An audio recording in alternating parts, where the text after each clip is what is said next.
when siblings have to be parents to their siblings, they tend to kind of resent it, and they tend to be really critical and really controlling because they lack the ability to navigate that because they're young and they're immature. Plus, they resent having to always do this. And so there's anger in it and control and this assumption that the person can't do things on their own. When you have a person, and maybe you're even in this position as an overfunctioner, you're trying to help, your heart's in the right place, but you end up giving all these messages to the other person that they actually have no idea what they're doing. Your efforts to try to get them to be smarter about things, like be smart, you are doing dumb things, be smart. Your efforts to do that actually beats them down to a level where they just believe that they're idiots and they can't make any decision on their own. And so when they go off into the world and they're not around you, and sometimes they'll run away from you because they don't want to be around that kind of thing, they have no ability to think for themselves. And by no means am I saying you're supposed to have compassion for them, because you don't have to have compassion for your abuser if you don't want to.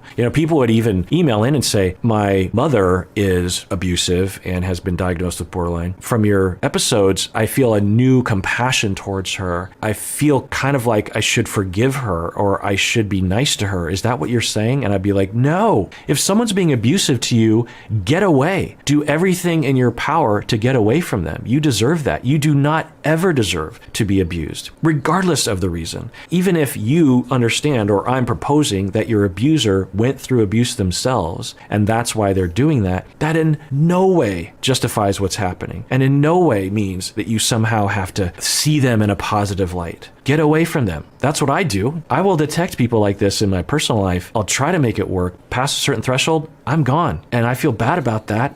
But that's what I do. You don't have to make excuses for why you want something. We all do this, but some people do it a lot, particularly passive and dependent people. People with low self-esteem, people with attachment insecurity. They will try to bring in all sorts of arguments as to why they deserve something or why they want something. Even to yourself. Someone invites you to a party and you don't feel like going. Just say, you know what? I love you. You're a really good friend. Thanks for inviting me. Continue to invite me, but I don't want to go. Full stop. You don't have to say, I'm sick, or I have something else to do. Just say, I don't really feel like it. It's so liberating. 1, 2, you deserve that. 3, when other people hear that, because I do that to people. And so when they hear me say something, they believe me. Everyone in a relationship right now, that both of you, or if you're poly, all of you, should have that mechanism that when there's tension and you have the ability to regulate enough such that you can do something to kind of loosen up the tension, then do it. Like with my wife, she'll say something, don't be grumpy, she says. Because, I'll be grumpy or something, and I will be the one becoming more stressed or distressed or upset or something. So she will say, in a joking way, don't be grumpy. That usually works. In fact, I would guess that it always works, that I'm always like, okay, yeah. You can help each other out by having those mechanisms. And you can also help out by when someone does that to you, that you respond, because they're probably right. Because I'm, say, 20% on the spectrum of OCPD and not 50 or higher, and I don't really qualify for personality disorder because of that. I actually have benefited because when you're very orderly and very principled and very driven and perfectionistic and you have self-esteem, perfectionism with self-esteem often is a plus. OCPD mildly with self-esteem can actually help you in your life, but mild OCPD or perfectionism without self-esteem, with low self-esteem, actually can debilitate someone, cause procrastination, this kind of thing. The man up phrase and the messages and the foundation around that and the obsession with being dominant over women is because men are insecure. They're afraid. That's why they're concerned with it. So if you want to be strong, you don't give a crap about that. God, I've lived with it my whole life. And as a man, people will come at me to be put in a position where I somehow have to defend my manhood. It's aggravating anyway. So if the goal is to be dominant, is that really what you want, fellas? Do you really want to be someone's father? Is that what you're looking for in life? Do you want that responsibility? Or do you want a partner who meets you and cares about you and you care about them and they don't feel like they have to obey you and don't wait for you to approve? They just, they live their life. It's like you want a partner, a companion. You don't want someone to walk 3 steps behind you like certain anyway. The abuser oftentimes takes on a very self-assuredness point of view of I'm right, I'm always right, you're always wrong, you're stupid, I'm smart, I'm capable, you're incapable, and you better watch your step, you better watch out, or else I'm going to do X, Y, and Z. And I want to be clear that my conceptualization of a lot of these people that do these kinds of abusive behaviors, they've been brainwashed that they're entitled according to gender or something. They've had tremendous feelings of inferiority growing up, and or they feel like they need to do this to retain attachments. They feel like people are going to reject them or abandon them, and they have overcompensated by believing the only way they can have an attachment is through high control. So oftentimes it's a effort to get their needs met through a very destructive method. Grief never ends with significant losses. The grief never ends.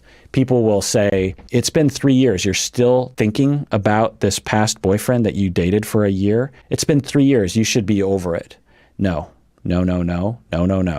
The body does what it needs to do. If it needs to still be grieving after 3 years, then it needs to be doing that. Every once in a while, you'll have someone that quote unquote holds on to grief for some other reason, like they just want people's attention or something like that. But that is very rare. In fact, there's a chance that you out there have never encountered that in your life. And I find as a therapist, when I give people space to really talk about it, it does peter out after a while. Processes the feelings, gains meaning. That's usually the end result, is acceptance/meaning making and post-traumatic growth. This is what people do a lot of. When they are asking for something emotional, they will try to make it logical. This is a very common pattern that people fall into. Instead of talking about the emotions, they try to make their case as if they're in court. I have 5 logical reasons why we should do this. And the other person is like, I refute those logical reasons and let me lay out my logical reason. No, that's not what's happening right now. There's no scientific answer to that question. And you end up fighting about those things rather than owning your emotions, being vulnerable, communicating them. People care about each other. And when you give people your emotions, it gives them a chance to engage their heart rather than their head. That makes it so much easier for me to accommodate you in this way. Relational trauma is the gift that keeps on giving. It's really an insidious tragedy. When you are treated poorly as a child, it sets up defenses that result in relationships not going well in your adult life that creates a lot of more relational traumas. Even though you're out of the environment that caused the problems in the first place, that just continues to come with you.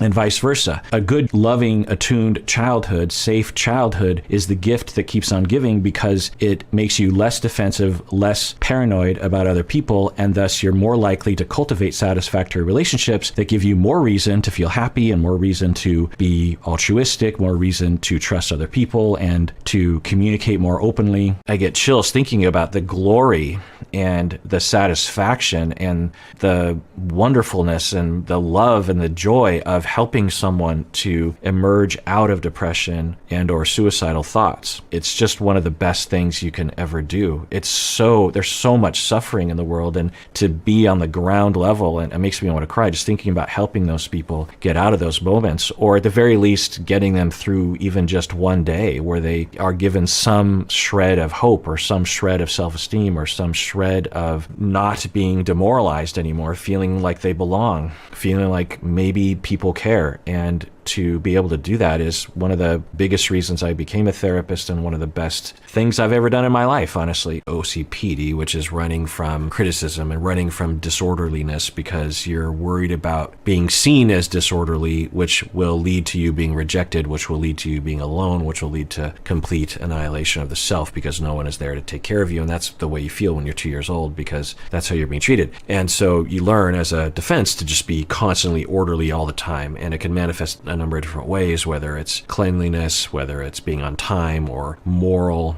Some people will hoard as a part of their OCPD. With all personality disorders, pre-insight, pre-treatment, it's just how you see the world and you think everyone else is crazy. So when you are being super orderly and clean and other people aren't, you think they're stupid and you're right. It's a massive distortion on reality. Where there's water left behind around the sink, you see that as disgusting. It'd be as if they came home and you had flung meat and flour and butter like all all over. They're not hallucinating, but it feels that way, and thus that's what they see. If it's one thing you learn from watching my videos, it's this. Stop accusing, start owning. It's almost always hurt, pain, or anxiety, fear. The frustration, the anger comes from that foundation almost all the time. And if you can know that feeling, own it, and say, here is my feeling, and be okay with it, and even say, maybe I'm misinterpreting things. Maybe I'm overly sensitive. That's okay. Everyone's overly sensitive.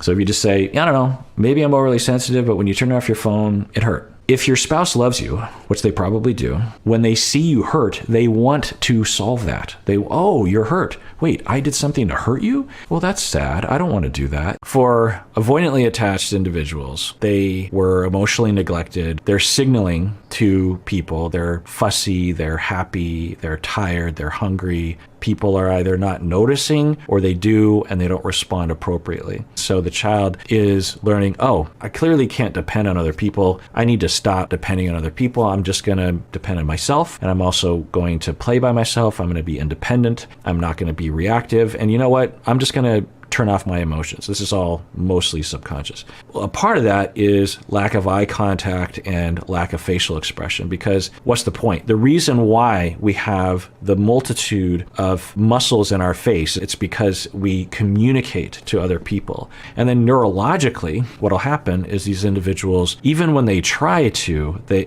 have a really hard time as an adult expressing their emotions in a way that is detectable by other people. And I've had to retrain people like this. Nothing changed. I think you're too immature to know this. Wow. I can't even believe they aired that. These two, I think, are having what a lot of people would call as a toxic relationship. There's no real clinical definition of a toxic relationship, but I think generally what people are referring to is a lot of hostility, a lot of unreasonableness, a lot of distortions, a lot of abusive types of behaviors. She keyed his car, which I remember thinking, wow, that is extreme. And I know a lot of people watching the show, it's like this really funny moment. I don't know, I don't want to accuse you all of that, but when I saw that, I thought, that's scary. Just think about your spouse being that angry at you, and you feel that entitled to do that kind of thing. You feel that righteous. Yeah, this is pretty awful. The entitlement, the rage. Usually in couples, conflicts occur when we're trying to make a request. We're saying, could you please have a different tone? We don't know how to make that request in a way that comes across as non-triggering to the other person. And so what we'll do is we'll say, where's the frickin' vacuum? You're always misplacing things. In that criticism and in that tone is a request of just like, hey, could you help me with this? That's usually what I'm trying to get people to do more directly. Okay, I'm hearing a request in there. Can you make a request of your partner? And when people make their request, they're like, oh yeah, I guess this is what I'm asking. Why don't I ask this? Well, it's because we all have been rejected for our request. And so it's much safer to just bark at someone, right? To just yell or to criticize or to avoid or passive aggressively get back at someone than to just directly say, hey, could you help me with this? Because if we bark at someone and they don't give us what we want, then at least we feel powerful. I think I overreacted. I wouldn't admit it to him, but it wasn't just his fault. It was my fault too. Wow.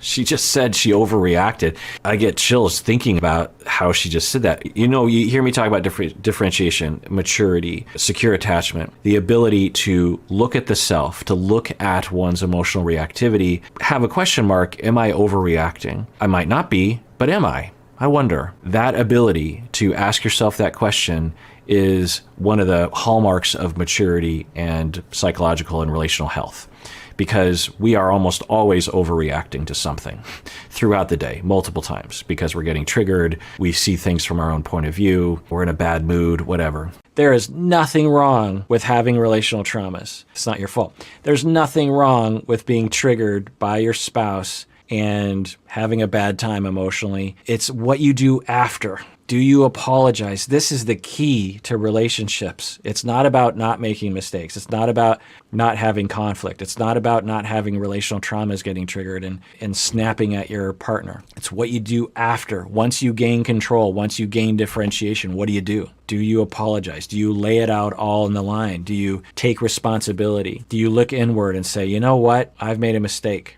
Yolanda, why didn't you see those red flags? He was kind of swaying me along and telling me all the good things I wanted to hear. And I fell for it. I fell for Williams hard. People often look at people like Yolanda and say, how are you so gullible? What's wrong with you? When we have needs, and we all have needs, that aren't being met, and we decide for whatever reason that this one person is the only person on the planet that can meet our needs, then we will let things go by us. And as we let one thing go by us, it makes it easy to let the next thing go by. And then before long, you're in a whole fantasy world that makes you feel good as a way of avoiding what makes you feel bad. Psychopathy, narcissism, Machiavellianism, and sadism. And if you have all four, you are a very dark individual, potentially what people might call evil. You prey on other people. You think you're the most awesome person in the world. You have no empathy. You're always scheming against other people. And you even get off on harming other individuals. It actually gives you pleasure. You're not just trying to screw other people over to get your needs met. Your needs actually involve harming other people. And these people are monsters, honestly. These people are out to harm other people. These people often end up in prison, and they're extremely rare. Like this therapist on TikTok or somewhere was saying that if your boyfriend lies, then he obviously is a candidate for dark tetrad. I'm just like, it just screams of someone that has no idea what they're talking about, the quintessential perpetrator, which has the personality traits and the history and the trauma that result in them feeling like this is an okay thing for them to do. There's a lot of behaviors that indicate abuse and entitlement and justifications for it. Perpetration groups were based a lot on this reprogramming. We had to tell them that the sky wasn't blue. We had to tell them that the way they see things is not rational. We had to really wrestle with them on that. And there was a lot of debate. And that's why it was great to have group therapy, because the more senior group members that had been in there for a year or two had already been deprogrammed and would be able to speak directly to the newer perpetrators and say, look, I was like you before, but let me tell you what I learned. And then another group was people who didn't have that personality, but they had a general anger problem. And usually we tried to screen those out and send them to a different group, which was just for anger management, emotional regulation. So I think he's getting a little teary. He's feeling the feelings. It hurts me. Yeah, I think anyone can relate to that, right? Even if you're not a performer, to feel like you've let people down, it hurts. And often people will try to deny that hurt, or they'll get angry, or they'll try to be a tough person. Like, I don't care about what anyone thinks. We all care about what other people think of us. In the same way that we all need water, and we all need food, we need love, and we need acceptance. And people that try to deny that, it's a paternalistic idea that we can somehow exist in a vacuum and isolate ourselves. It's just not true. In the research literature, up and down, thousands of studies, science demonstrates that we are social creatures and we evolved to gain acceptance. The thinking is that in our early species, we depended on each other. We evolved to have a mechanism in our emotional structure that when we sense rejection, we feel tremendous pain and panic. And so it motivates us to gain acceptance from other people. We're all like this. Check in with yourself. What's going on in your heart and in your body? How are you doing? How are you feeling? Do you feel safe? Do you feel understood? Do you feel like someone loves you? Do you feel heard? Do you feel you have a voice? Do you feel connected? Do you feel fulfilled? Do you feel hungry? Do you feel tired? Do you feel pain? Know that about yourself, because your body is trying to tell you something, to tell you to meet your needs. Listen to yourself. You don't always get what you need, but that's not how the song goes. You don't always get what you want, but you get what you need. We don't always get what we need either, but at least you can know what you need so that you can orient yourself when you can towards meeting those needs. So, note that. Take care of yourself, get your needs met, because you deserve it. You really, really do.